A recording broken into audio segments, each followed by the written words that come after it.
더욱 주님 한 분만을 예배하며 찬양하여 주시옵소서. 아멘. 고백으로 주님께 나아가시겠습니다. 할렐루야. 이 시간 기쁨으로 다 함께 나를 찾아오신 예수님의 그 더욱 감격하여서 찬양을 눈부신 햇살 저 하늘 넘어 내게 주어진 주님의 사랑 깊어져가네.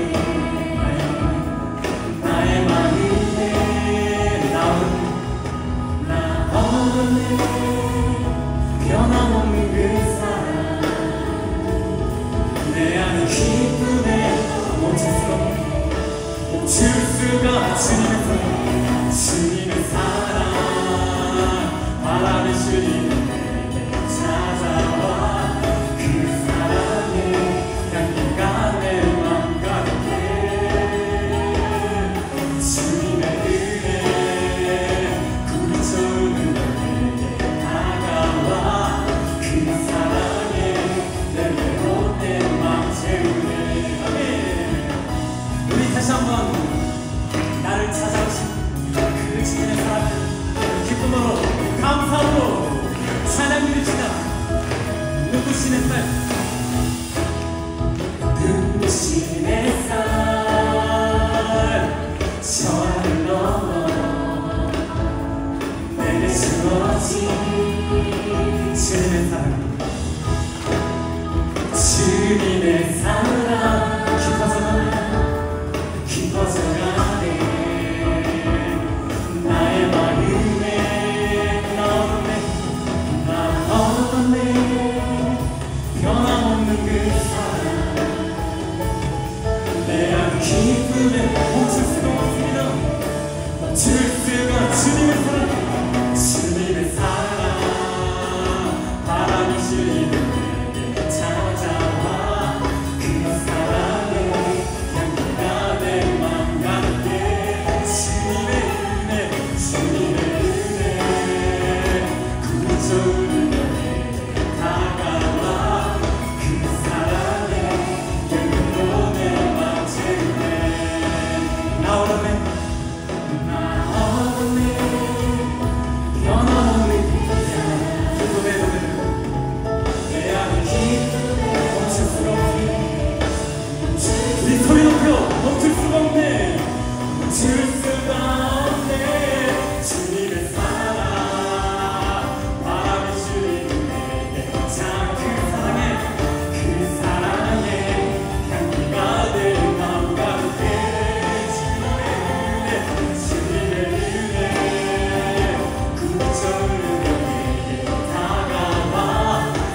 선포하며 함께 찬양합시다. 선포하리 선포하리 선하신 주 위대한 일 이루신 주님 보라네. 나라는 우리의 소망이 주님아. 우리 다시 한번 선포하리 선하신 주 선포하리 선하신 주 위대한 일 이루신 주님을 기도하며 나라는 우리의 소망이 주님 안에 있네.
주의 말씀 따라 말씀 따라 주님만 따르니 믿음 따라 믿음 나의 걸음마다 걸음 말씀 따라 말씀 주님만 주님 선포합시다. 믿음이 모든 것을 믿음이 모든 것을 기회 믿음 사랑하는 여러분 주께서 나에게 주신 믿음으로 선포합시다.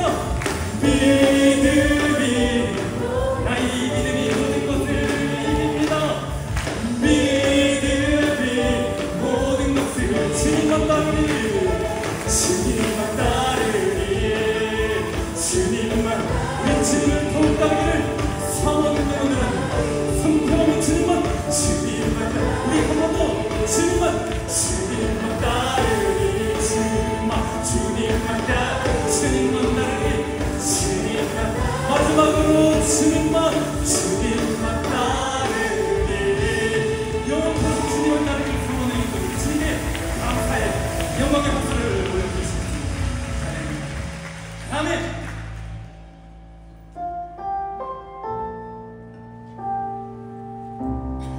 하나님, 나는 어쩌면 38년 된 병자와 같을지도 모릅니다. 나의 연약함을 주님 보시옵소서. 찬양합시다. 흐르는 시간이 한숨만 남기고 반복된 실패 속 지쳐갈 때 내 맘의 소망이 눈물 조각 될 때 내 곁에 다가와 부르시네. 주님의 시선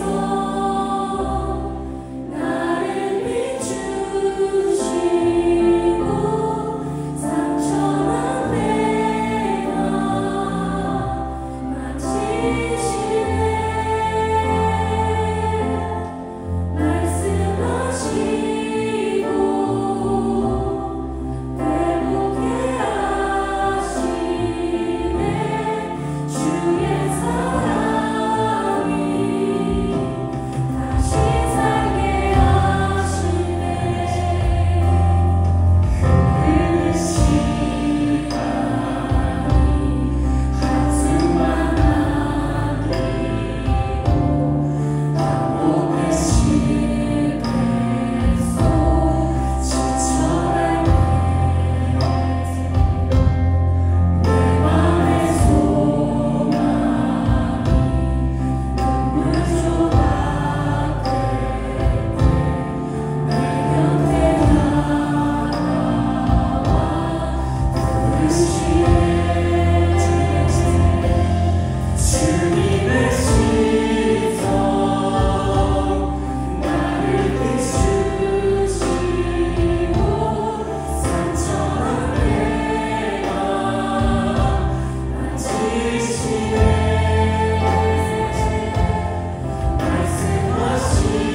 말씀하시고 회복해 하시네. 주의 사랑이 다시 살게 하시네. 주님의 시선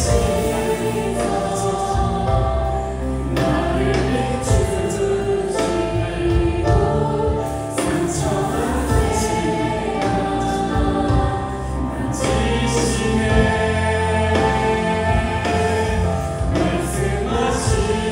말씀하시고 회복해 하시네.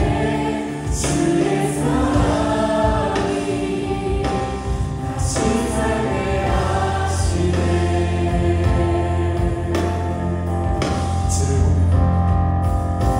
주를 봅니다. 지금 이곳에서 주를 봅니다. 지금 이곳에서 주를 봅니다. 지금 이곳에서 주를 봅니다.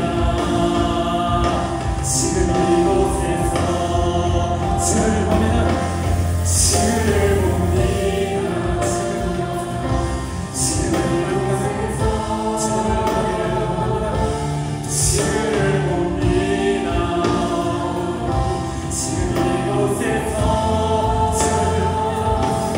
주를 봅니다.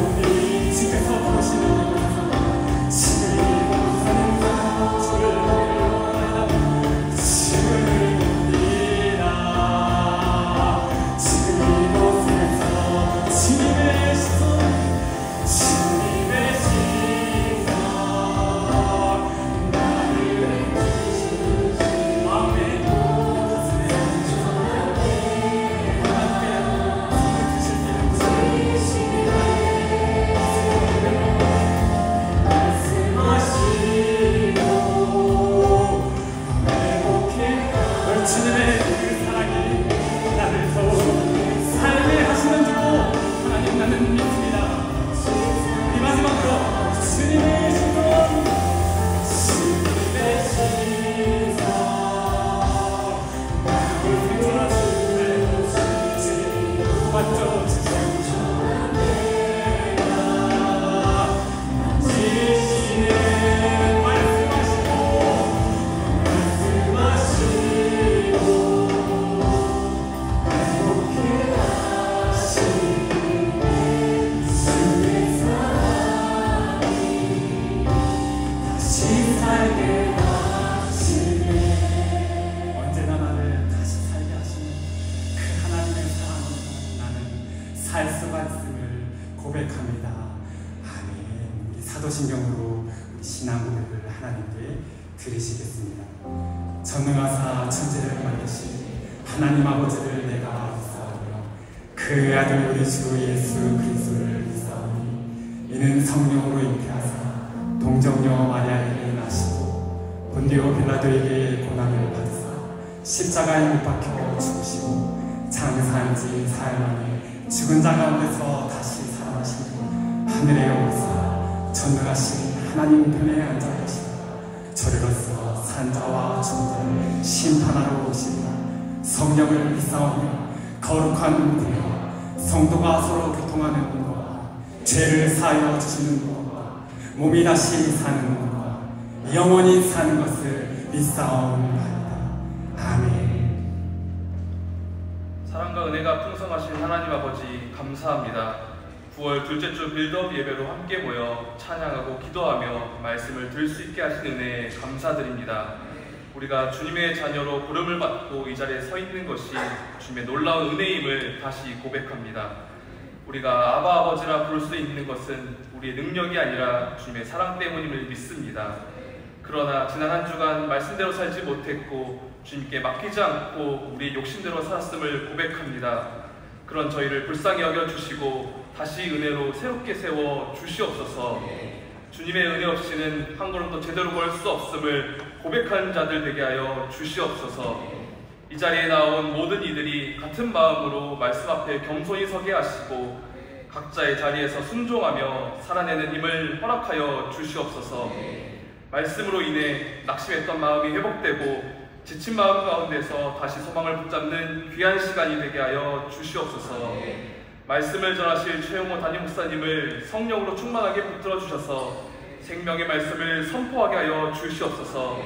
말씀을 듣는 우리의 귀와 마음이 활짝 열려서 그냥 듣고 흘려지만 되는 말씀이 아니라 우리의 삶을 바꾸는 능력이 되게 하여 주시옵소서. 말씀이 곧 우리의 삶이 되어서 세상 가운데에서 예수 그리스도의 향기를 흘려보내는 빛과 소금의 역할을 감당하게 하여 주시옵소서. 주님, 이 나라와 이 땅을 위해 간절히 기도합니다. 혼란스러운 시대 속에서도 정의와 진리가 바로 서게 하시고 위정자들이 사람의 지혜가 아니라 하느님을 경외하는 마음으로 지혜를 구하여 이 땅을 위해 헌신하는 자들이 되게 하여 주시옵소서. 또한 우리 교회가 먼저 하나 되어 주님의 말씀을 삶으로 드러내고 약한 이들과 소외된 이웃들에게 사랑과 나눔을 실천하는 복된 교회가 되게 하여 주시옵소서. 기쁜 소리로 찬양하는 할렐루야 하모니 찬양대의 목소리를 통해 주님 홀로 영광받아 주시오며 듣는 저희의 마음에서도 함께 고백하는 찬양이 되게 하여 주시옵소서. 또한 예배를 위해 보이지 않는 곳에서 헌신하는 모든 손길을 기억하여 주시고 하늘의 기쁨과 평안으로 채워 주시옵소서. 주님, 오늘 예배 가운데 오직 주님만 높임 받으시길 원합니다. 모든 성도가 하나 되어 주님만 바라보게 하시고 우리의 찬양과 기도와 헌신이 주님 앞에 향기로운 예배로 드려지게 하여 주시옵소서. 이 모든 말씀 살아서 역사하시는 예수님의 이름으로 기도드립니다. 아멘.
역사해 주시는 줄 믿습니다. 저희 계신 분들에게 서로 믿음으로 격려해 주셔.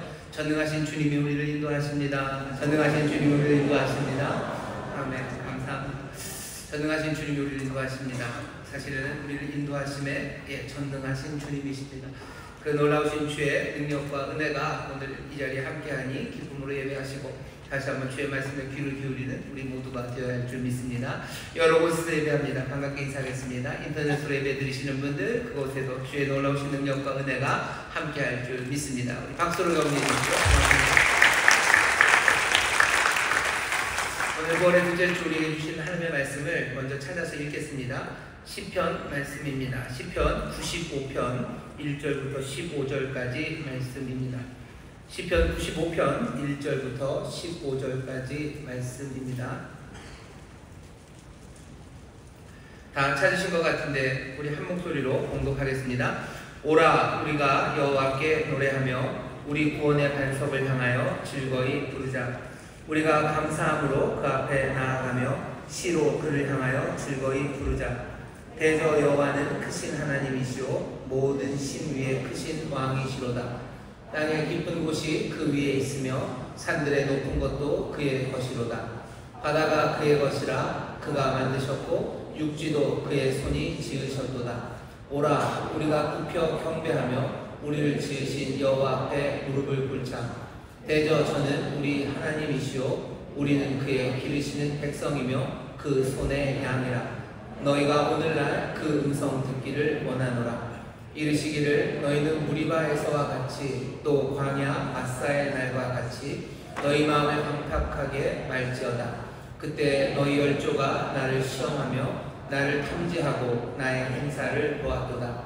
내가 40년을 그 세대로 인하여 근심하여 이르기를 저희는 마음이 미혹된 백성이라 내 도를 알지 못한다 하였도다. 그러므로 내가 노하여 맹세하기를 저희는 내 안식에 들어오지 못하리라 하였도다. 아멘.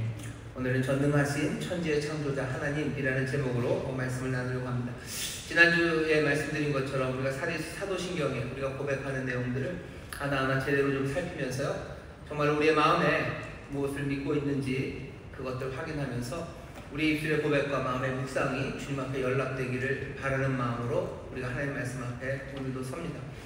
지난주에는 한 하나님을 믿는다고 확인했었고요. 그리고 그 한 하나님은 예수 그리스도의 아버지 성부이심을 우리가 믿는다고 다시 한번 확인했었습니다. 한 하나님을 믿는다는 고백, 그 입술의 고백은 어떤 마음의 묵상으로 이루어져야 되냐면요, 한 하나님 말고 다른 하나님은 없습니다.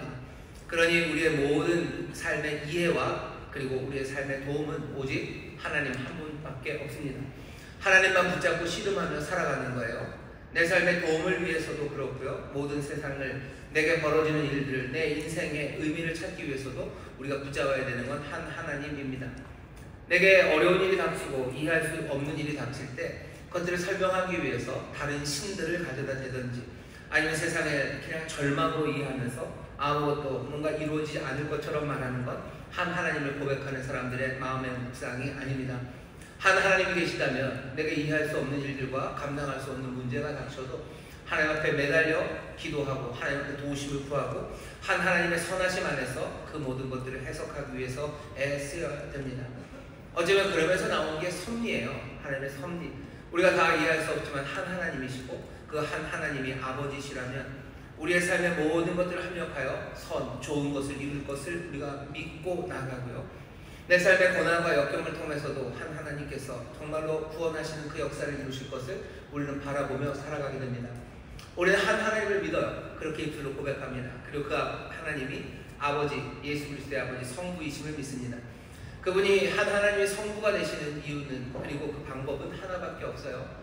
성자, 성부라는 것이 우리를 가르쳐주는 것은 이 아버지, 이 하나님이 자기 자신을 내어주시는 자비의 하나님이심을, 성자에게 자기 자신을 다 내어주심으로 그 방법 외에는 성부와 성자 하나님을 말할 수 있는 방법이 없죠.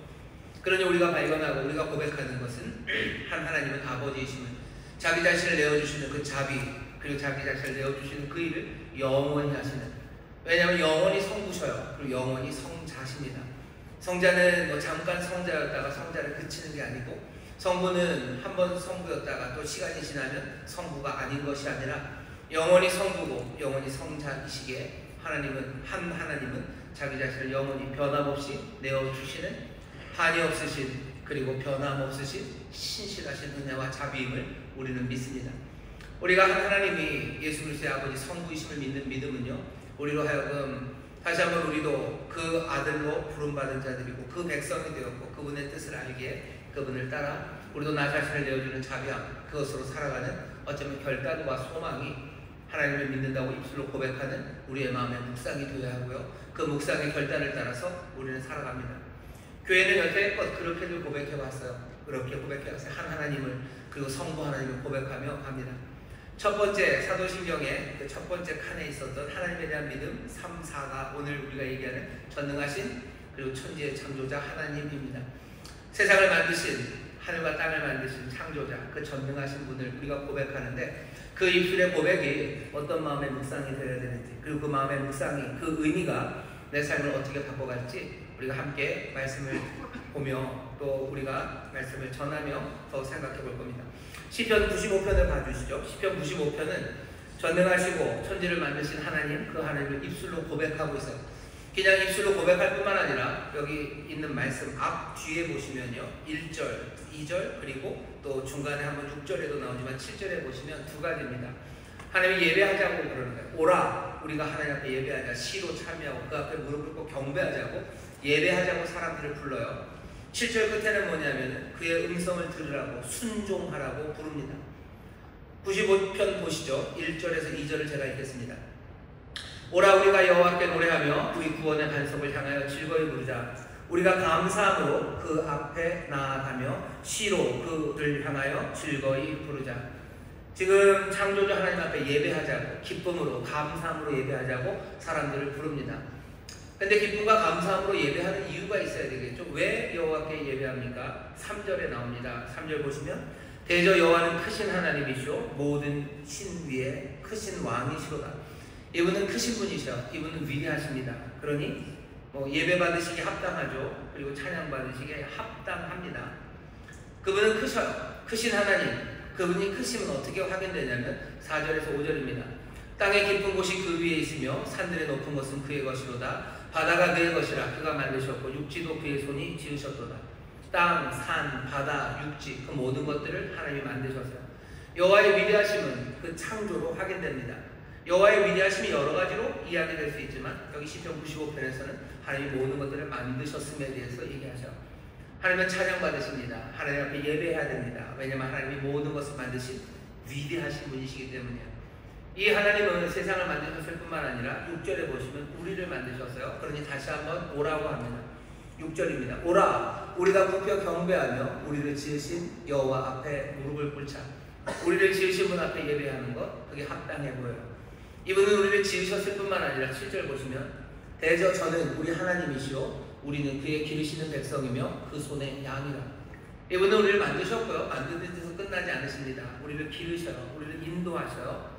우리의 목자가 되십니다. 그러니 어떻게 해야 돼요? 하나님 예배할 뿐만 아니라 그 목자의 음성, 그 음성을 우리는 듣습니다. 그러니 1절부터 7절까지 시편 95편이 우리가 말하는 건 오늘 우리의 설교의 제목과 맞아떨어집니다. 전능하신 하나님이 세상을 만드셨어요. 그러니 그렇게 고백하는 사람들은 하나님 앞에 기쁨과 감사로 예배합니다. 그리고 또 뭐예요? 하나님 앞에 기쁨과 감사함으로 그분의 말씀을 듣고 순종합니다. 우리가 신앙 고백을 해요. 사도신경을 합니다. 전능하사 천지를 만드신 하나님을 우리가 고백하는 그 고백은 우리로 하여금 기쁨과 감사의 예배, 그리고 기쁨과 감사의 순종으로 이끌어갑니다. 여러분들 입술로 고백하시죠. 하나님이 전능하심을 고백하시고 하나님이 천지를 만드셨음을 여러분 고백하십니다. 그러면 여기 시편 95편에 있는 이 사람들이 하는 것처럼 기쁨과 감사로 주님을 예배하시고 기쁨과 감사로 주님을 순종하시기를 주의 이름으로 축원합니다. 1절부터 7절까지 아주 그냥 명확하고요, 그리고 분명하고 간단합니다. 어쩌면 오리엔테이션이에요. 대학에 들어가면 오리엔테이션을 하죠. 그럼 처음 학교 생활이 어떻게 해야 되는지를 그 방향을 잡아줍니다. 오리엔테이션을 해요. 시편 95편은 아주 간단하고 분명한 오리엔테이션 자료 같아요. 어떻게 세상에서 살아갈 건가? 온 세상을 만드시고 우리를 만드신 하나님 앞에 기쁨으로 예배하고 감사함으로 예배하고 기쁨과 감사함으로 순종하며 살아간다. 그게 우리의 오리엔테이션입니다. 그게 우리가 살아갈 방식입니다. 오리엔테이션은 잘 들으면 돼요. 그리고 그렇게 살아가면 되죠. 하지만 여러분들이 아시는 것처럼 오리엔테이션처럼 된다고 해서 그대로 되기도 어렵고요. 그렇다고 뭐 듣기는 들었지만 그게 확 마음에 와 닿지도 않습니다. 보통 오리엔테이션이라는 게 그래요. 오늘 말씀을 보면 뭐 고개는 끄덕여져요. 세상을 만드시고 우리를 만드신 분 앞에 무릎 꿇고 경배하고 또 우리를 인도하신 그분의 말씀을 우리가 기쁨으로 순종하는 것 뭐 별 문제 없어 보이는데 사실은 이게 마음이 착하신 분들은 이 말씀을 그대로 오리엔테이션을 따라가면 됩니다. 하지만 마음이 조금 이렇게 삐뚤어진 사람이 있어요. 저 같은 사람, 내비가 가라고 그러는 대로 가기 싫어하는 사람. 여기 95편이 조금 껄쩍지근합니다. 왜냐하면 우리 안에 그런 생각이 있어요. 하나님이 세상을 만드셨어요. 천지를 만드셨대요. 그래서 뭐 그거죠. 세상을 만드셨는데 우리가 꼭 예배해야 됩니까? 우리가 꼭 기쁨으로 노래해야 됩니까? 우리가 그 앞에 무릎을 꿇어야 됩니까? 만드신 건 만드신 거고 우리가 기쁨으로 감사함으로 예배하는 건 그건 다른 얘기죠. 어쩌면 세상을 만드셨다고 하면서 우리에게 기쁨과 감사로 예배하라고 우리에게 그렇게 말한다면 그건 강요죠. 사람들은 그래서 기독교에 대해서 그렇게 얘기합니다. 기독교는 굉장히 굴종의 종교래요. 사람들을 비참하게 만드는 거죠. 하나님이 위대하시니 너희는 하나님을 섬기라. 사실은 그 말은 얼마나 사람을 뭐 아무것도 아닌 것처럼 그렇게 만들어버립니까? 대한민국에 가장 힘센 사람이 있어요. 그 사람이 있다고 칩시다. 그런 힘센 그 사람 앞에 내가 무릎 꿇고 그 사람을 예배해야 됩니다. 나랑 정말로 비교할 수 없이 그렇게 거대한 위대함이 있다고 해서 내가 그 위대함 앞에 기쁨과 감사로 예배하고 그 말을 나를 인도하는 권세가 있다고 해서 내가 기쁨과 감사로 따라야 됩니다. 담임 목사님 진짜 삐뚤어졌다 그러시죠? 95편을 읽으면서 사람들이 그렇게들 얘기해요. 설명이 좀 필요합니다. 우리가 하나님이 전능하시다, 하나님이 천지를 만드셨다라는 말, 그 믿음이 어쩌면 이 기쁨의 예배와 기쁨의 순종으로 가지 못하는 방식으로 이 전능하심과 이 창조주 되심을 이해하기 때문에 어쩌면 세상 사람들도 그렇게 이해를 하고 우리를 그렇게 보고 어쩌면 그 입술로 하나님의 전능하심과 천지를 창조하심을 고백하는 우리도 도대체 그 전능하심과 창조의 의미, 그 의미를 모르기 때문에 그냥 만드셨으니 순종하고 그냥 전능하신 그 앞에 무릎 꿇고 그게 당연하다고 어쩌면 그런 불종적인 태도, 어쩌면 그런 방식으로 하나님을 섬기는지도 모릅니다. 하지만 가만히 잘 보시면 시편 95편이 잘못 말하고 있는 건 아니에요. 오리엔테이션은 늘 그렇게 간단합니다. 조금 더 생각해 보셔야 돼요. 사실은 시간이 지나면 오리엔테이션에서 교수님들이 왜 그렇게 얘기했는지 나중에는 알죠. 그 의미가 뭔지 아는 것처럼 오늘 이 시간은 어쩌면 오리엔테이션, 이 짧은 오리엔테이션이 하나님이 세상을 창조하신 전능하신 분이시니 기쁨으로 예배하고 기쁨으로 순종하라는 이 간단하고 명확한 오리엔테이션이 도대체 왜 이렇게 우리에게 주어졌는지 조금 더 살펴보려고 합니다. 먼저는 전능하시네요. 하나님이 전능하신 때에 하나님 전능하십니다. 사람들은 전능함에 대한 이렇게 기대가 있어요. 왜냐하면 사람들이 힘을 요구하기 때문입니다. 강한 힘을 갖는 것, 그것은 추구할 만해요. 왜냐하면 약하면 힘이 없으면 세상에서 당합니다. 그러니 누군가 힘 있는 사람이 있으면 좋겠고요. 되도록이면 그 힘이 강력했으면 좋겠어요. 강력한 힘, 그게 점점점 발전되면 어디까지 가겠습니까? 전능한 힘이죠. 전능하시면 좋겠어요. 그래서 사람들은 전능함에 대해서요, 기대를 하고요. 그 전능함이 무엇인지에 대해서 이런저런 이야기를 합니다. 전능함은 어쩌면 절대적인 힘이에요. 옴니포텐트입니다. 모든 것을 다 할 수 있어요. 어떤 제약도 없어요. 어떻게 그것을 가로막는, 그 의지를 가로막는 어떤 것도 없고요. 무언가 그 의지를 가로막는다면 몽땅 다 깨뜨리고 나갈 수 있는 힘, 그것이 전능함입니다. 못할 것 하나 없죠. 모든 것을 할 수 있죠. 그게 전능함이요. 우리가 하나님은 전능하시다라고 할 때 우리가 딱 그 느낌으로 하나님은 하시는 일에 아무 제약이 없으시고 하나님은 모든 것을 할 수 있다라고 우리가 고백하는가? 아니요, 우리는 그렇게 고백하는 거 아닙니다. 혹시라도 여러분들이 하나님이 전능하시다 할 때 그렇게 생각하셨다면 한번 다시 잘 생각해 보셔요. 아마 그런 이야기들 우리 믿는 사람들끼리도 그런 얘기합니다. 하나님이 전능하시다면 그럼 하나님이 그런 방식으로 어떤 제약도 없이 전능하시고 생각하는 모든 것들을 말할 수 있는 모든 것들을 다 이루시는 그런 전능함이 우리가 말하는 하나님의 전능함이고 우리가 하나님의 그 전능하심을 믿는다면 여러분들은 그것도 믿으시나요? 하나님은 둥근 삼각형을 그리실 수 있습니까? 하나님은 둥근 삼각형을 그리실 수 있어요? 아멘. 하나님은 둥근 삼각형 다 하실 수 있대요. 전능하시대요. 둥근 삼각형을 못 그리게 가로막는 건 뭐죠? 모순이라는 겁니다. 하나님은 모순도 깨뜨리실 수 있다. 사실은 그러면 누군가는, 여기 있는 누군가 하나님 전능하시다고 믿을 때 여기 반은 하나님은 둥근 삼각형을 그리실 수 있다고 믿고, 누군가는 둥근 삼각형을 그릴 수 없다고 믿는 겁니까? 아니면 둥근 삼각형을 그릴 수 있는 전능함이 우리로 하여금 기쁨과 감사함으로 하나님을 예배하게 하고 또 하나님께 순종하게 합니까? 어쩌면 모순도 깨뜨릴 수 있는 전능함이라면 뭐 대단하죠. 하지만 거기 마찬가지예요. 그 대단함에 우리는 무릎 꿇어야 됩니까? 하나님의 둥근 삼각형을 그릴 수 있는지 없는지 전능함에 대해서 우리가 집착하면 그런 질문하게 될 거예요. 여기 무슨 논리적인 모순뿐만 아니라 개인의 성품에 대한 모순도 얘기할 수 있습니다. 하나님은 아주 진짜 순전한 악을 행하실 수 있습니까? 퓨어한 이불이죠. 정말로 착하고 정말로 정직하고 정말로 훌륭한 어린 꼬맹이가 있어요. 어떻게 7살 꼬맹이가 이럴 수 있을까 싶을 만큼 정말로 아름답고 착하고 하는 모든 일들이 아름다운 아이가 있습니다. 하나님은 이 아이를 껍질을 벗기실 수 있으셔? 이 아이를 잔인하게 근육 하나하나를 다 잘라내실 수 있으셔? 이런 건 야비하며 이런 건 정말로 야만적인 겁니다. 이건 악이에요. 순수 악이에요. 하나님 이 악을 하실 수 있습니까? 하나님은 전능하시다면서요. 하나님은 전능하시니 뭐든지 할 수 있어요. 하실 수 있을 것 같으셔요? 그걸 믿으셔요? 우리가 하나님이 전능하다고 믿을 때 뭔가 아무 제약 없이 다 해낼 수 있는 힘, 그런 힘을 우리가 믿는다고 고백하는 건 아닙니다. 아니 그러면 우리는 뭘 도대체 전능하다고 얘기할 때 우리는 뭘 고백합니까?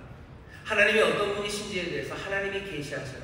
하나님이 자기 자신을 계시하십니다. 그리고 계시하는 그 일은 우리 안에 주어진 이 말씀을 통해서 하나님이 자기를 계시하시죠.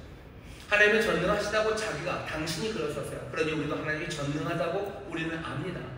하나님이 전능하시다고 말한 거 지난주 본문입니다. 창세기 17장 1절에 나는 전능한 하나님이라고 스스로 얘기하죠. 나는 엘샤다이, 내가 엘샤다이다, 전능한 하나님이라고 말합니다.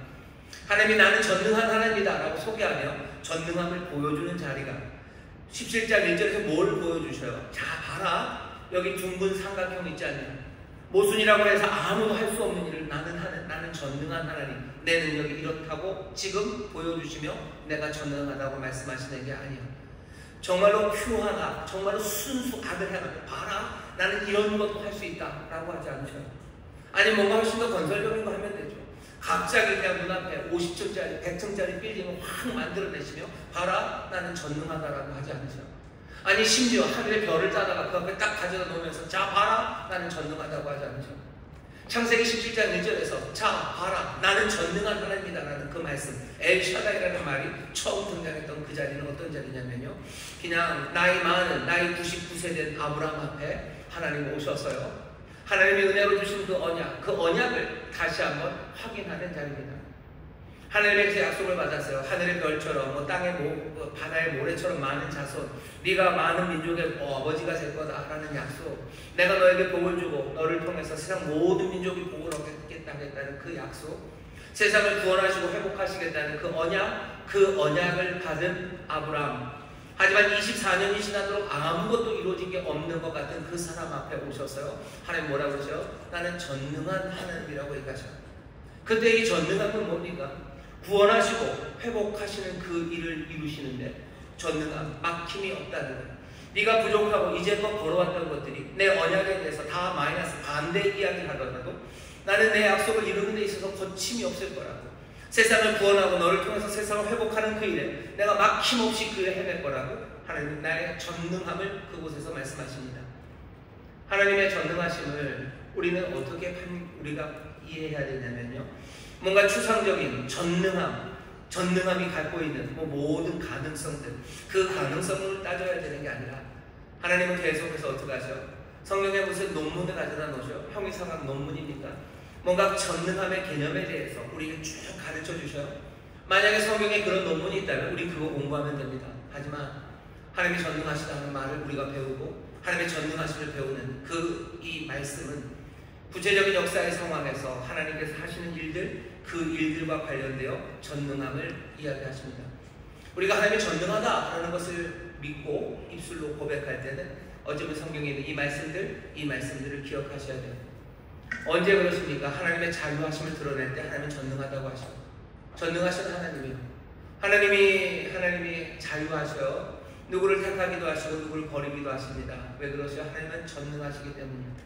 하나님은 전능하시고 누구를 용서하십니다. 용서를 가로막는 온갖 것들이 있어요. 참수하는 악한 영들 아니면 마귀가 참수하고 천사들도 안 된다고 말리고 뭐 별별 것들이 다 있을 거예요. 하지만 하나님은 용서하셔. 자유하심으로 용서하셔. 왜? 하나님은 전능하시기 때문입니다. 세상의 모든 권세보다 우월하셔요.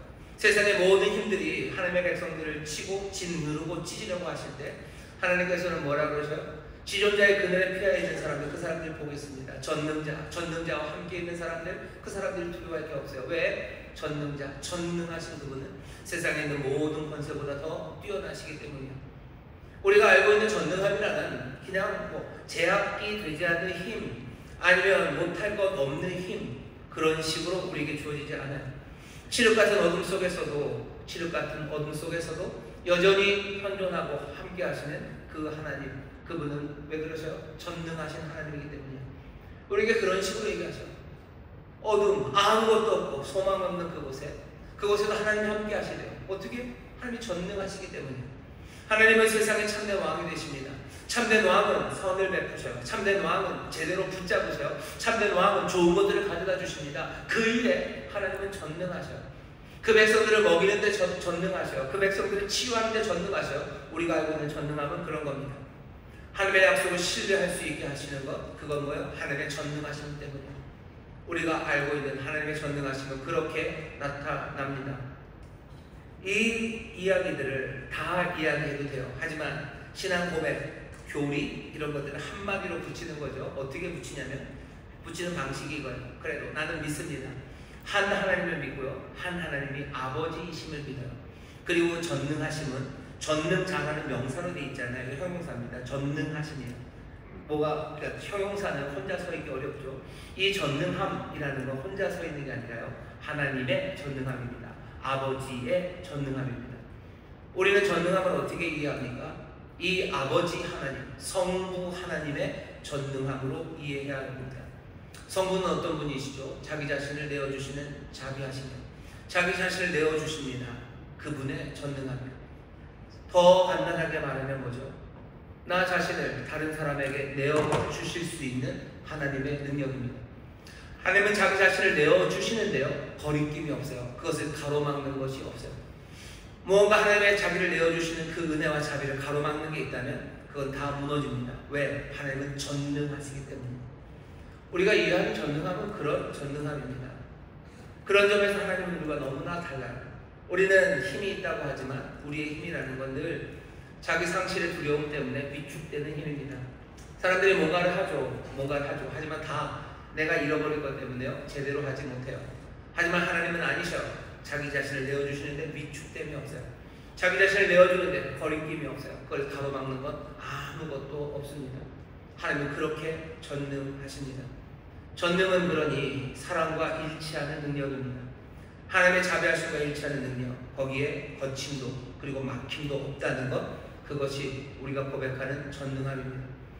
이 아버지의 전능하심, 하나님의 전능하심이 가장 극적으로 나타난 것은 어디냐면요, 여러 가지가 있겠지만 그 중에 하나가 성육신 하시는 자리입니다. 자기를 내어주시는 거예요. 자기 자신을 내어주시며 인간의 형체를 가지고 종의 모습으로 오십니다. 하나님이 인간이 되시는 그 사건은 어떤 사건이요? 하나님께서 힘을 쓰시는 사건이에요. 그것을 가로막는 모든 것들을 다 뚫고 다 깨뜨리고 다 물리치시고요. 하나님은 인간이 되시는 그 일을 하셔요. 전능하셔서 자비를 베푸시는데 한이 없으셔서 자비를 베푸시고 자기 자신을 내어주시는데 어떤 것도 꺼리낌 없고 그것들을 가로막는 모든 것들을 뛰어넘는 힘, 그것이 전능하십니다. 우리가 하나님 앞에, 전능하신 하나님 앞에 우리가 꿇어 엎드리고 그분 앞에 새 노래를 부르기 시작하고 그분 앞에 내가 손 높이 들고 찬양하고 예배하는 이유는 그 전능하심이 그냥 제한할 것 없는 힘들, 무조건적인 절대적인 힘을 하나님이 가져서가 아니라 하나님은 뭐요? 아버지의 전능하심, 정말로 좋으신 아버지, 성부 하나님의 전능하심으로 우리 앞에 서시기 때문입니다. 그러니 예배할 수 있어요. 그러니 그분을 따라갈 수 있습니다. 여러분, 전능하신 하나님 앞에 예배하시고 전능하신 하나님 앞에 여러분들 순종하는 그 일이 비굴함이 아닙니다. 절대 권력 앞에 무릎 꿇으라고 얘기하시는 건 아니에요. 이 아버지의 전능하심, 이 전능하신 아버지 앞에 자기를 내어주시는데 버리기 없고 모든 것을 행하시는 그분 앞에 꿇어 엎드리자고, 그분 앞에 경배하자고 나가는 겁니다. 우리가 그렇게 드리는 건 뭐예요? 우리의 사랑이에요. 자기 자신을 내어주시는 바로 그분 앞에 우리는 우리 자신을 내어드리기 시작하는 겁니다. 그분이 우리에게 내어주시는 것은 너무나 거대해요. 우리가 그분에게 드리는 우리 자신이란 거기에 비하면 아무것도 아니죠. 하지만 그것으로도 하나님은 기뻐하셔요. 하나님, 우리 아버지, 한 하나님은 우리를 그렇게 부르시는 전능하신 하나님이십니다. 이 전능하신 하나님을 이렇게 이해하기 시작하면요, 우리의 삶에 조금 달라지는 것들이 있습니다. 뭐냐면 하나님의 전능하신 그것은 폭력적이지 않아요. 어떤 사람들은 그렇게 얘기해요. 기독교는 굉장히 폭력적이래요.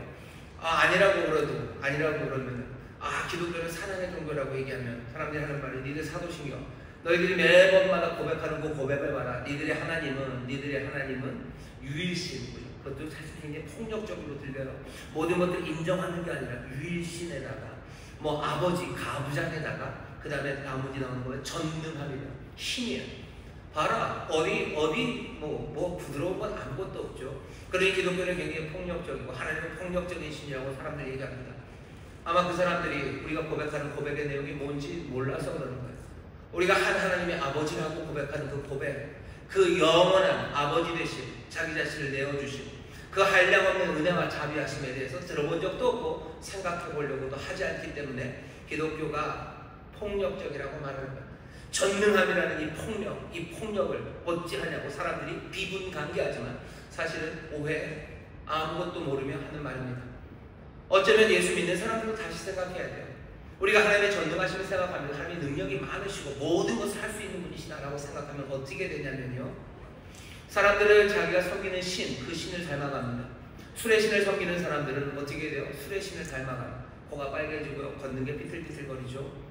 주먹을 믿는 사람들이 있어요. 주먹의 신을 믿는 사람들은 주먹이 되어가는 거고요. 가위바위보를 할 때도 맨날 주먹만 냅니다. 우리는 전능하신 하나님을 따라가요. 근데 그 전능하심을 우리가 아주 그냥 절대적인 힘이라고 생각하면 우리는 그것들을 따라가요. 그것들을 동경하고요. 그것들을 추구하기 시작합니다. 전능하기를 추구하는 거죠. 힘을 추구하고 어쩌면 폭력적인 힘, 그것을 사용하는 것에 두려움이 없어져요. 하지만 하나님의 전능하심은 그렇게 폭력적인 전능함, 힘이 아닙니다. 하나님의 전능하심은 사랑, 그 사랑과 연계되어 있고요. 그 사랑 안에서 자기를 내어주신 자비하심, 그 자비하심에 거침이 없으시다는 것. 그 자비하심을 제약할 것이 없다는 의미에서 전능함이라면 하나님은 폭력적이지 않습니다. 하나님이 폭력적이지 않다는 것, 자기를 내어주시는 그 힘이 하나님의 전능하심이라는 것을 우리가 이해한다면 세상을 지탱하고 세상을 새롭게 만들고 또 세상을 발전시키는 것은 어쩌면 폭력적인 힘이 아니라 하나님의 이 자비하심을 닮은 이 힘이라는 것을 다시 생각하게 됩니다. 우리는 갈등의 세상을 살아가요. 폭력의 세상을 살아갑니다. 갈등과 폭력의 세상을 새롭게 만들기 위해서 다른 폭력, 다른 힘이 필요하다고 생각하는 것, 하나님의 전능하심이 그냥 퓨어한 힘이라고 생각하기 때문에 하나님의 전능하심은 그냥 단순한 능력이 아닙니다. 아버지의 전능하심은 자비를 베푸시고 자기 자신을 내어주시는 그 능력입니다. 그러면 우리는 세상을 바꾸고 세상을 지탱하는 힘에 대해서 다시 생각하게 됩니다. 세상을 붙잡고 지탱하는 건 어쩌면 그냥 힘과 능력이 아니에요. 자기를 내어주는 자비함, 그것이 가득한 힘입니다. 가정을 지탱하기 위해서 예전에 사람들은 뭐가 필요하다고 생각하냐면 퓨어한 힘, 그냥 힘이 필요하다고 생각했어요. 그러니 아버지들은, 가부장들은 어떻게 생각합니까? 그냥 힘이 있어야 돼요. 아버지가 막 휘둘러야 돼요. 때로는 폭력을 쓰기도 하고 큰 목소리를 사용하기도 하고 아니면 돈을 가지고 휘둘렀어요. 그래야 가정이 지탱된다고 생각했어요. 하지만 오늘 이 말씀을 생각하면 아닙니다. 가정을 지탱하는 힘은 퓨어한 힘, 그냥 모든 것을 할 수 있는 제약 없는 뭐가 권세가 아니라 자기를 내어주시는 그 자비하심, 그 자비하심을 이루려는 힘이야. 그 은혜를 베푸는 데 있어서 거침이 없어야 돼요. 그것들을 감당해내야 돼요. 성령이 우리에게 주시는 것, 성령이 우리에게 임하시면 우리가 권능을 얻는다고 합니다. 그 권능에는 건 두나미세요. 그냥 힘입니다. 성령이 우리에게 임하시면 우리에게 힘을 주셔요. 성령이 우리에게 주시는 힘, 그 권세는 아시는 것처럼 지혜의 말씀이에요. 지식의 말씀이에요. 그리고 온갖 능력과 믿음입니다. 하지만 바울이 얘기하죠. 거기 하나 더해서 더 중요하고 더 값진 그것은 사랑이라고 얘기해요. 사랑이 없으면 아무것도 아니죠. 지혜, 힘, 아니면 무슨 경제력, 무슨 능력, 이런 거 성령님이 주시는 힘이에요. 그것이 가정을 지탱할 거고요. 가정을 발전시킬 겁니다. 하지만 사랑이 없으면 아무것도 아니라고 하셔요. 하나님 전능하십니다. 아버지의 전능하심이요. 그 아버지의 전능하심을 생각한다면 지탱하는 힘뿐만 아니라 세상을 발전시키고 좋은 세상을 만드는 것, 폭력과 그리고 갈등이 있는 세상을 새롭게 만들어내가는 것, 그 세상의 폭력보다 더 강한 힘이 아니라 우리 하나님, 우리 아버지가 보여주신 아버지의 전능하심, 그 사랑 가득하고 자기를 내어주시는 그 은혜의 능력이 세상을 새롭게 만들어 갑니다. 우리는 전능하신 하나님을 믿어요. 그러니 신을 믿는 사람은 그 신을 닮아간다고 했어요. 그러니 여러분들 어떻게 하셔야 돼요? 전능한 하나님을 닮아서, 전능한 아버지를 닮아서 여러분 사랑과 힘, 거기에 부족함이 없게 되시기를 바라고, 또 그런 아름다운 전능함을 여러분들 추구하시고 따라가시기를 주의 이름으로 축원합니다. 내게 능력 주셔야 돼요. 지혜를 주시고 능력 주셔야 됩니다. 하지만 그 힘은 그냥은 아니야. 자기를 내어주신 자기, 그것과 연결되어 이루어야 됩니다. 평화와 화해, 그 조화, 그것을 위해서 힘을 사용하는 법을 배워가는 것, 그것이 정말 하나님의 전능하심을 고백하는 사람들, 그 사람들이 꾸어야 되는 꿈이고요. 그리고 걸어가야 되는 길입니다. 아까 오리엔테이션을 생각해 보세요. 세상을 만드셨어요. 전능하셔, 위대하십니다. 이 위대하심이 그 자비 가득한, 자기를 내어주시는 그 능력과 힘이라는 걸 우리가 본다면 그 앞에 엎드리고 그분의 말씀을 들어 순종하며 살아갑니다. 여러분들 전능하신 아버지를 닮아 날마다 더 아름답게 세상을 만들어 가시고 힘있게 붙잡는 여러분들 되시기를 주의 이름으로 축원합니다. 전능하신 하나님은 그렇게 이해해요. 그 다음은 뭐죠? 천지를 지으신 창조자입니다. 하늘과 땅을 만드셨어요. 하늘과 땅을 만드신다고 할 때 이해하셔야 되는 건 하늘과 땅 모든 겁니다. 이건 물질적인 것만 포함하는 건 아니에요. 소위 말하는 초자연적인 것, 영적인 실체, 그거 다 포함하는 겁니다. 니케아 공회에서 니케아 신조에 보면요, 아예 하나님이 뭘 만드셨냐면 보이는 것 그리고 보이지 않는 것 모두를 만드셨다고 돼 있어요. 근데 사도신경에서는 그냥 보이는 것, 보이지 않는 것은 빼고요, 그냥 하늘과 땅만 가져다 놨죠. 하지만 하늘과 땅이 말하는 바는 분명합니다. 보이는 것과 보이지 않는 것, 세상에 존재하는 모든 것을요, 하나님이 만드셨다고 고백하는 거예요. 우리는 그렇게 고백합니다. 하나님이 모든 것을 만드셨어요. 그게 우리가 고백하는 바죠. 이 고백의 의미는 굉장히 큽니다. 다 설명하기 어렵지만 몇 가지만 말씀드리면, 첫 번째, 하나님의 천지를 모든 것을 만드셨다는 것, 모든 것을 만드셨다는 건요, 세상에는 딱 두 개의 실제밖에 없어요. 하나는 하나님 창조주, 그리고 또 하나는 몽땅다 피조물입니다. 그 둘밖에 없어요. 둘밖에 없습니다. 다른 것은 없어요. 다른 것은 없습니다. 이 피조물을 만드셨다는 것, 이 피조물을 만드셨다는 것, 또 어떤 의미가 있냐면요, 세상에 있는 모든 것은요 없어도 됩니다. 그게 하나님의 천지를 창조하셨다는 것의 의미, 그 밑바탕에 깔려있는 거예요. 피조물은 없어도 돼요. 왜? 하나님이 만드셨기 때문이에요. 하나님이 만드셨다라는 이야기는 이 피조물들이 없었던 때가 있는 겁니다. 언젠간 없었던 시점이 있죠. 없었을 때 큰일 났습니까? 큰일 한 개도 안 났어요. 이 피조물 한 개도 없어도 아무 일 없습니다. 그러니 이걸 더 잔인하게 말하면, 저나 여러분들이 나 없어도 아무 상관없습니다. 난 없어도 되는 사람이에요. 난 없어도 되는 사람입니다. 끔찍한 얘기를, 목사님 끔찍한 얘기를, 내가 우주의 중심이고 내가 사라지면 온 우주가 사라질 것 같은데, 아니요. 하나님이 천지를 만드셨어요. 하늘과 땅을 만드셨어요. 여러분 없어도 아무 상관없습니다. 별일 없습니다. 그게 하나님이 하늘과 땅, 천지를 창조하셨다는 의미, 그 밑바탕에 있는 생각이에요. 이건 너무 인간을 비참하게 만드는 것 아닙니까? 우리의 존재를 아무 무가치하게 만드는 것 아닙니까? 성경이 말하는 바는 사실은 진실을 말하고 있어요.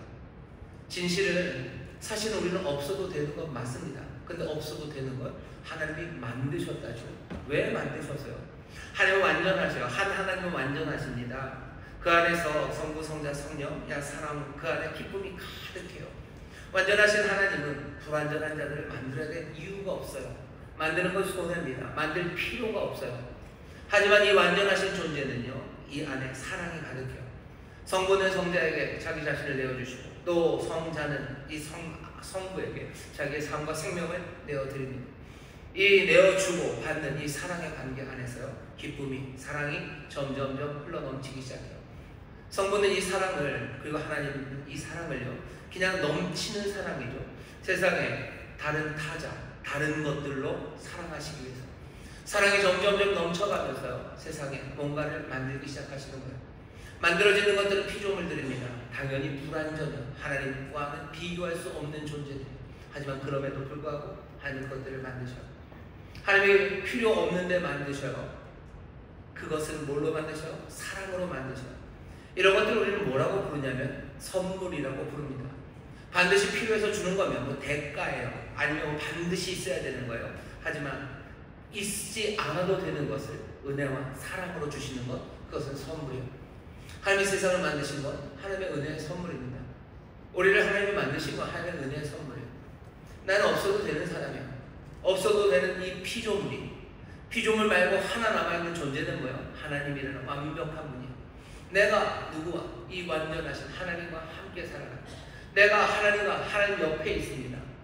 어쩌면 세상에 하나님과 피조물 둘밖에 없다는 이야기가 굉장히 단절적인 이야기 같고요. 세상을 아주 차갑게 만드는 이야기 같지만 아니에요. 모든 피조물들은 누구와 함께 서요? 여기 있는 창조주와 함께 서 있는 거예요. 하나님이 세상을 만드셨다는 이야기가 굉장히 잔인한 이야기 같고, 너네들은 없어도 된다는 이야기가 우리의 삶을 가치 없게 만든 것 같지만, 아니, 없어도 되는데요, 하나님이 만드셨어요. 뭘로 만드셨어요? 은혜의 선물로 만드셨어요. 세상에 있는 모든 것들과 여기 있는 저와 여러분들은요, 다 하나님의 은혜의 선물입니다. 그렇게 우리는 여기 서 있어요. 그게 하나님이 세상을 만드셨다는 의미예요. 왜 하나님이 세상을 만드시고 나를 만드셨다는 사실에 나는 기쁨과 감사하고 예배하고 그분의 말씀을 듣습니까? 그냥 만드셨으면 그런 거 뭔가 필요해서 만드셨겠죠? 아니요, 필요해서 만드신 거 아니에요. 사랑으로 만드셨어요. 은혜로 만드셨어요. 그게 이 세상이고 그리고 우리입니다. 하나님의 세상을 이처럼 사랑하셔요. 이처럼 사랑하셔서 만드셨으니 그 엉망이 된 세상을 다시 살리시고 구원하시려는 거예요. 하나님의 자기 자신을 내어주시며 세상을 만드셔요. 늘 그렇게 하셨어요. 늘 그렇게 하셨어요. 그리고 또 이 세상을 온전히 만드시려 성부 하나님 또 자기 자신을 내어주시며 그 구원의 일 하십니다. 창조는 자기 자신을 내어주시며 하시는 거예요. 그래서 우리는 엑스니힐로라고 들어보셨을 거예요. 무로부터의 창조. 기독교가 말하는 창조는 무로부터의 창조라고 그러는데 맞습니다. 무로부터의 창조라는 게 말하는 게 결국은 하나님과 피조물 그 위에는 아무것도 남지 않는다는 얘기예요. 엑스니힐로, 무로부터의 창조 맞아요. 하지만 성경이 말하는 바는 엑스니힐로보다 훨씬 더 분명하게 뭐라고 얘기하시면 그로 말미암아 만들어졌대요. 성자 하나님입니다. 말씀으로 지어졌어요. 그가 없이는 지은 것이 하나도 없어요. 성자를 통해서 만드셨다는 것, 그것이 우리가 알고 있는 창조에 관한 어쩌면 신약의 설명이에요. 더 나중의 설명은 그렇습니다. 하나님 세상을 어떻게 만드셨어요? 그 안에서 만드셨어요. 그분이 누군데요? 말씀이신 그분이에요. 성자 하나님이라고 아는 그분이에요. 성자는 누구십니까? 성부와 굉장히 비슷하셔. 성부 하나님이 자기 자신을 내어주시죠. 성자는 어떻게 해요? 하나님으로부터, 아버지로부터 사랑을 받아요. 하나님을 영접하고 아버지를 받아들이고 사랑을 받고 사랑을 내어드리는 분이 성자입니다. 세상은 그 사랑 안에서 만들어졌어요. 세상을 만드는 창조의 신화가 꽤 많습니다. 어떤 사람들은 뭐 바벨론, 옛날 고대 바벨론의 신화들, 뭐 에노마 엘리시 같은 그런 서사시들을 보면서 성경의 가치를 떨어뜨리려고 애들을 많이 써요. 에노마 엘리시는 창조 신화나 무슨 창세기 있는 이야기랑 비슷하다고 얘기하는데, 그렇게 많은 사람들은 다 거짓말쟁이에요. 제 생각엔 거짓말쟁이입니다. 하나도 비슷하지 않은데 비슷하다고 우겨요. 비슷한 점은 뭐 앞에 혼돈이 있다 뭐 이런 거예요. 혼돈이 있고 어둠이 있고 뭐 그렇다. 그 얘기는 같다. 그러니 같은 얘기예요. 아니, 에노마 엘리시가 세상을 만드는 이야기를 어떻게 하는지 아죠? 세상에 신들이 있어요. 신들이 사람을 만듭니다. 왜 만들어요? 신들이 너무 피곤해요. 신들이 할 일이 너무 많아요. 그러니 그 일들을 맡길 노예가 필요해요. 그래서 사람을 만들었대요. 그게 바벨론 신화가 만들어내는 이야기해주는 사람을 만드는 사람의 창조에 관한 이야기입니다. 그게 우리가 믿는 창조의 이야기와 도대체 어디가 비슷하다는 건지 알 수가 없어요. 정반대의 이야기죠. 신들이 피곤해요. 피곤한 신입니까? 피곤한 신, 자기들 편해 먹자고요. 사람들 노예로 만든 그 이야기. 그 이야기가 어떻게 아들을 통하여서 세상을 그 아름답게 만드신 그 이야기와 이게 같은 이야기입니까? 전혀 다른 이야기예요. 전혀 다른 이야기. 우리는 하나님이 세상을 창조하십니다. 어떤 사람들 그래요. 창조의 이야기는 기독교만 있는 건 아니야. 바벨론 사람도 믿고 모두 믿는데. 하지만 다른 모든 창조에 대한 이해, 그 의미들은요 굉장히 폭력적이고요. 어떻게 보면 사회적으로도 어쩌면 굉장히 찌질한 이야기들입니다. 노예를 만들었다는. 왜 바벨론은 그런 신화를 얘기하는지 아죠? 바벨론이 살아가는 세상이 노예의 세상이기 때문에 그래요.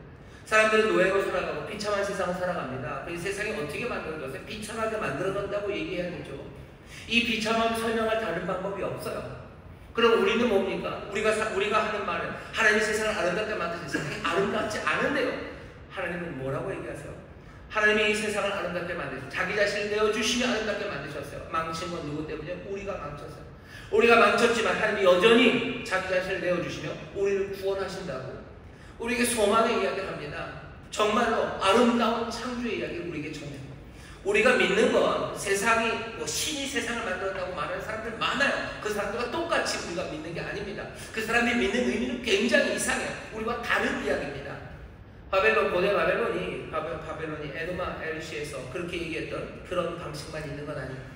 바벨론과 좀 다르면 헬라 얘기를 하자면 헬라 쪽에서는 헤시오도스인가요? 헤시오도스가 신들의 계보 그런 책을 써요. 기원전 한 7세기, 8세기쯤 되죠. 2700~800년 전에 신들의 이야기 씁니다. 들어보셨을 거예요. 가이아, 그래서 땅이죠. 여성성을 상징하는 가이아, 하늘은 우라노스입니다. 하늘, 남성성이요. 둘이 충돌을 합니다. 세상이 사람이 어떻게 만들어지고 세상이 어떻게 만들어지는지를 신화적으로 그렇게 설명을 해요. 둘이 충돌을 해요. 그러니 우라노스가 좀 더 세죠.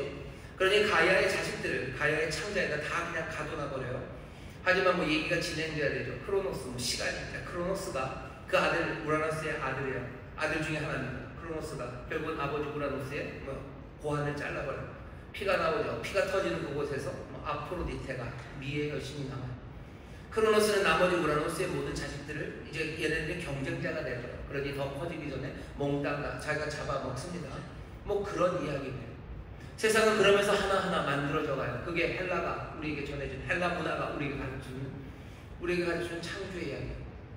창조의 이야기는 몽땅 다 피로 쓰여져 있어요. 창조의 이야기는 몽땅 다 폭력과 그리고 강제와 억압과 제약과 그런 이야기로 쓰여져 있어요. 왜? 세상이 그렇기 때문이에요. 세상에는 피가 흘러지고 세상에는 억압이 있어요. 그 세상을 바라보면서 사람들이 신화적으로 세상이 어떻게 만들어질지 그렇게 상상할 수밖에 없죠. 우리가 듣는 이야기는 이 세상에서 나온 이야기일 수가 없습니다. 이 세상, 피로 얼룩지고 폭압과 압제 그리고 노예가 가득한 이 세상에서 여기 지금 우리에게 주어진 이야기는 세상에서 나온 이야기가 아니에요.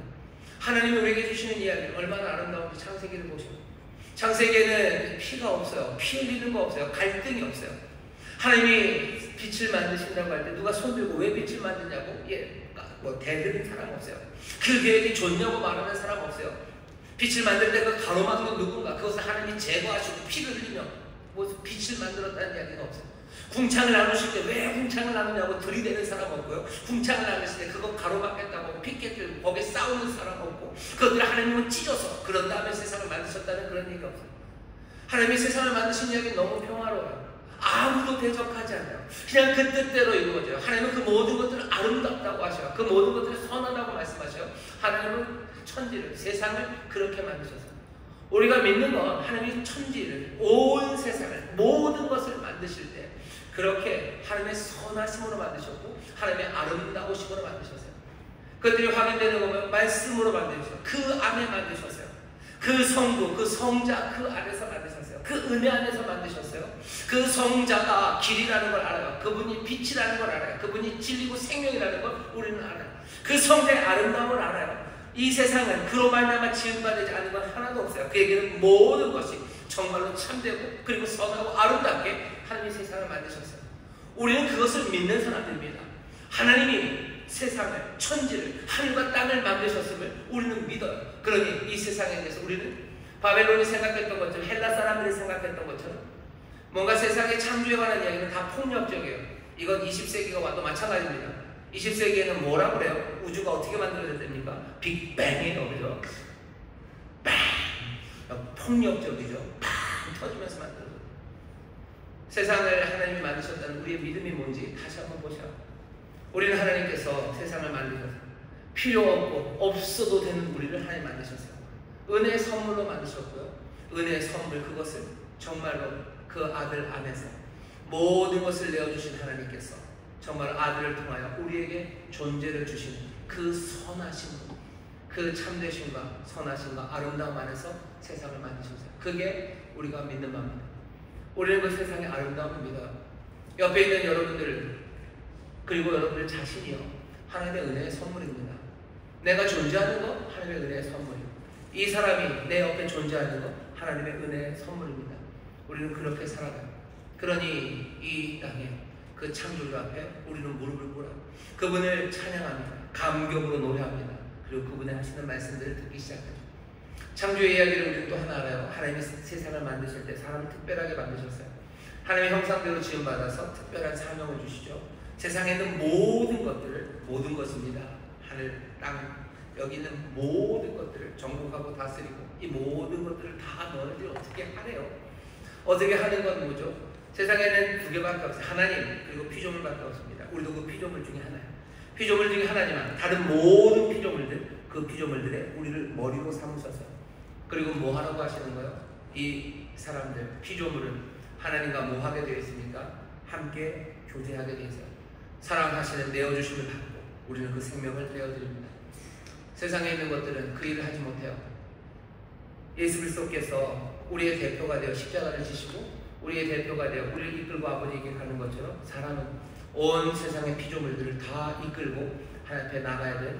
어쩌면 정말로 받은 사랑, 주시는 사랑에 사랑으로 대답하는 그 일의 대표로 우리는 그 앞에 섭니다.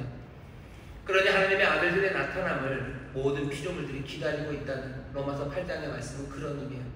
우리가 하나님을 예배하는 것, 하나님을 따르고 순종하는 그것은 어쩌면 모든 피조물들을 위한 우리의 일입니다. 우리는 어쩌면 모든 피조물들의 제사장으로 하나님 앞에 서는 사람들이야. 그게 우리의 사명입니다. 사람은 어떻게 삽니까? 하나님 천지를 창조하셨고 우리를 하나님의 형상으로 만드셨고, 그러니 아름다운 세상에 모든 것들을 다 끌어모으는 그 책임감으로 하나님 앞에 예배하러 나가는 사람들, 하나님의 기쁨과 감사함으로 예배하고 그 감격을 표현하고 그분의 인도하신 그 말씀 따라서 하나하나 내 삶을 드리며 살아가는 것, 한 걸음 한 걸음 내가 순종으로 나간다는 것, 내 인생의 모든 무게를 한 걸음 한 걸음에 건다는 거예요. 걷는다는 건 그런 겁니다. 걷는다는 건 순종, 그렇게 따라간다는 건 그런 거죠.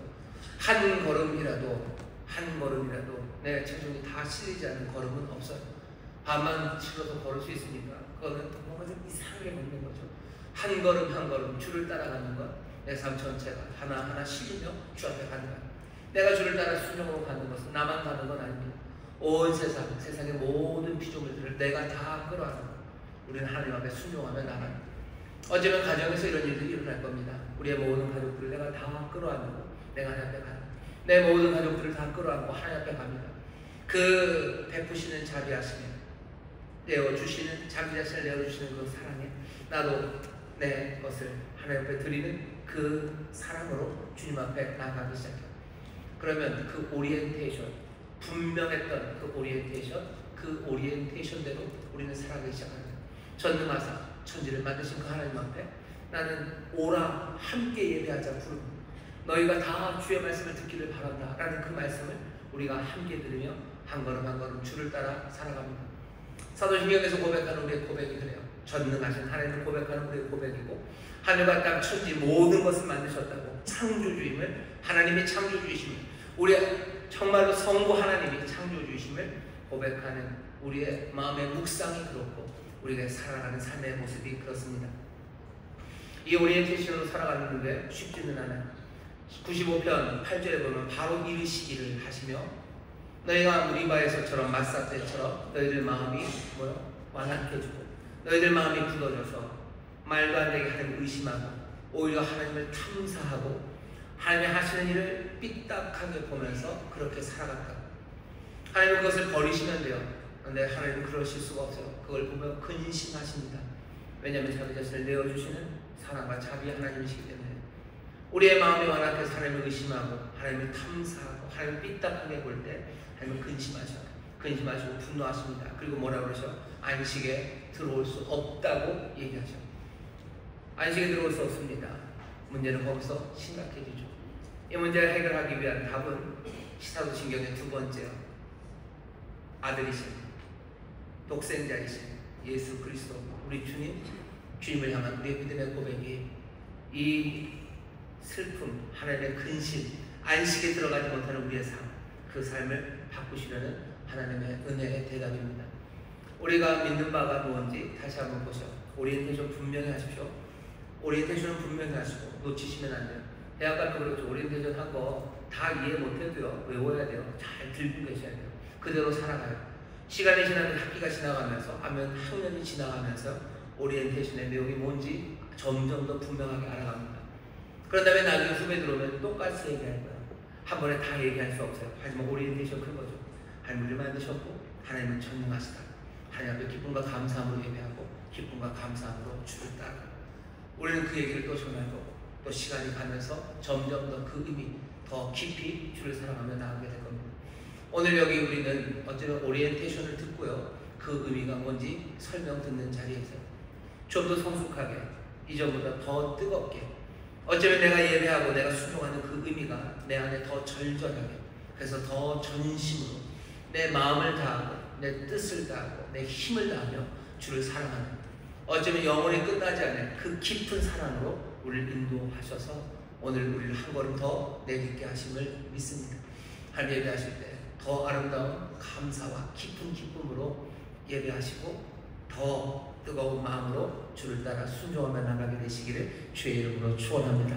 성령께서 우리를 그렇게 인도해 주실 줄 믿습니다. 기도하겠습니다. 하나님 오늘 전능하신 아버지 천지의 창조자 하나님 우리의 믿음의 고백의 의미가 뭔지 그 고백이 그 믿음의 의미가 우리의 삶의 태도를 정말로 주를 향한 예배와 순종의 길을 더 깊고 또 더 단단하게 붙잡아 주심을 우리로 보게 하셨으니 성령님 우리가 정말로 주님을 더 기쁨과 감사함으로 예배하며 또 기쁨과 감사함으로 순종하는 하나님의 사람 되도록 인도하여 주옵소서.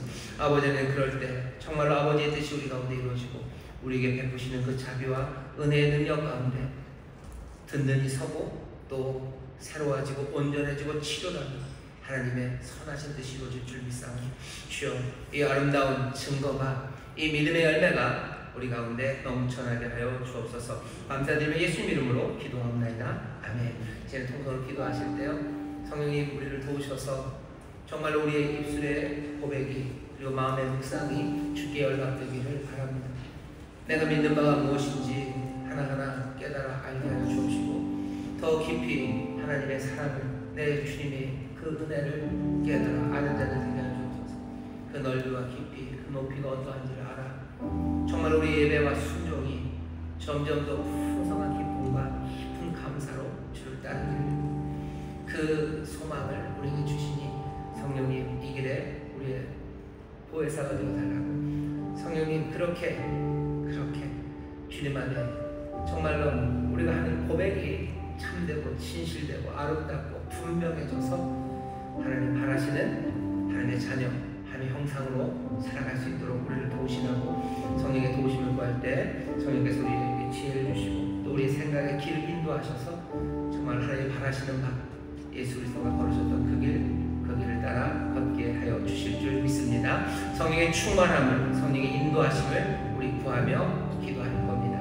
주여 세 번 기에 불고 통성으로 기도하겠습니다. 주여 주여 주여